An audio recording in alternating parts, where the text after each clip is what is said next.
তারা বহু মানুষের লাশ গুম করেছে, বহু মানুষের লাশ, কোনো লাশের ময়নাতদন্ত হয়নি। পাঁচজন মারার খবর মিডিয়া প্রকাশ করেছে। অসংখ্য মৃতদেহ তারা নিজেরা কবর দিয়েছে অথবা কবর দিতে বাধ্য করেছে, তাদের ময়নাতদন্ত করা হয়নি।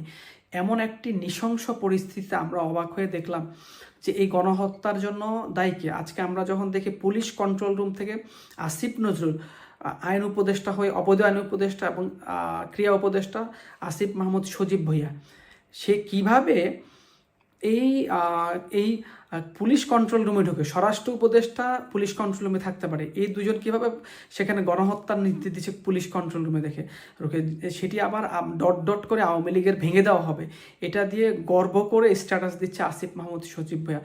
মানে আর জুলাই আগস্টে গত বছর জঙ্গিরা যখন বাংলাদেশ দখল করে, মার্কিন ডিপ স্টেটের নেতৃত্বে ইউনুস বাহিনী, তখন কিন্তু আমরা দেখতে পাই তখন তারা সেটার জন্য জাতির পিতা বঙ্গবন্ধু কন্যাকে গণহত্যাকারী, মানবতা বিরোধী অপরাধ এবং অভিহিত করছেন। তিনি তো এরকম পুলিশ কন্ট্রোল রুম করে এরকম তিনি পর্যবেক্ষণ করে হত্যার নির্দেশ দেননি।